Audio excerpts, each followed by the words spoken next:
Shalom saudara, jumpa dengan saya di mata kuliah Ekumenikal bersama saya, Eko Pujo Santoso MTH. Diharapkan melalui mata kuliah ini, saudara bisa memahami apa yang dimaksud dengan Ekumenikal secara komprehensif, baik secara teologis, etis, dan praktis, dengan cara pandang dan cara hidup yang oikumenes dan misioner tentunya. Nah, seringkali doa Yesus dalam Yohanes 17 ayat 11 menjadi dasar ketika kita bicara tentang oikumene. Dalam ayat ini, Yesus sendiri meminta kepada Bapa supaya semua orang percaya sehakikat menjadi satu, sama seperti Bapa, Anak, dan Roh Kudus. Pertanyaannya, apa yang dimaksud dengan menjadi satu? Dalam kekristenan dipahami menjadi satu yang dimaksud adalah oikumene. Menurut saudara, apakah kegiatan seperti Paskah oikumene, kemudian juga Natal oikumene seperti di video ini sudah disebut dengan oikumene? Mari kita menelisik istilah oikumene. Sesungguhnya berasal dari dua kata Yunani, oikos dan menein, di mana oikos itu berarti rumah, tempat tinggal, dan menein itu berarti tinggal atau berdiam atau juga mendiami. Jadi saudara, secara umum yang dimaksud dengan oikumene adalah rumah atau dunia yang didiami bersama atau satu rumah untuk semua orang.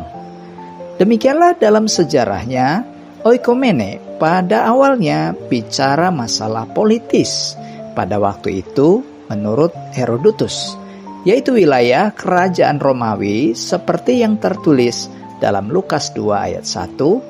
Kata seluruh dunia di sini menggunakan istilah oikumene. Juga dalam Kisah Rasul 24 ayat 5, juga Lukas 4 ayat 5. Kemudian diberikan arti khusus dalam gereja, menjadi hidup bersama sebagai umat tebusan atau keluarga Allah di bumi dalam merefleksikan kebaikan Allah kepada semua makhluk. Demikian juga saudara nanti bisa lihat di Mazmur 24 ayat 1, juga Matius 5 ayat 16 dan lain-lain. Jika saudara perhatikan di sini, maka oikumene itu sebenarnya bicara masalah misi kekristenan, yaitu suatu gerakan untuk mendiami bumi yang kepadanya Injil diberitakan.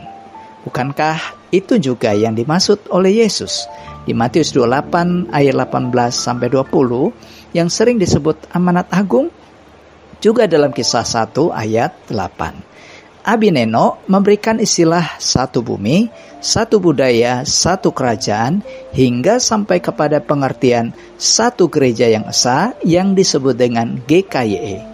Sedangkan Kris Artono menggambarkan gerakan bersama atau oikumene ini adalah gerakan untuk mendiami bumi yang kepadanya Injil diberitakan secara holistik, utuh, dan menyeluruh. Nah, itulah yang dimaksud dengan oikumene. Jadi kesimpulannya saudara, ketika kita bicara oikumene, maka yang dimaksud adalah gerakan untuk menjadikan dunia ini sebuah rumah hunian bagi semua orang, agar mereka menjadi keluarga besar Allah yang akan mendiami tempat yang sama di rumah Bapa di sorga. Kalau kita baca di Yohanes 14 ayat 2-3. Itu berarti bicara tentang misi, yaitu kerinduan Yesus yang dimaksudkan dalam Yohanes 17 ayat 11-21. Dalam kaitan dengan hal ini saudara, ada tugas untuk saudara kerjakan. Pertama, adakah pandangan yang salah tentang oikumene di tempat saudara selama ini? Dua, menurut saudara, sudahkah gereja menjadi satu seperti yang dimaksud oleh Yesus dalam doanya di Yohanes 17 ayat 11? Silakan saudara kerjakan, kita akan jumpa kembali di kesempatan selanjutnya. Demikian sesi kita hari ini, terima kasih, sampai jumpa, Tuhan Yesus memberkati.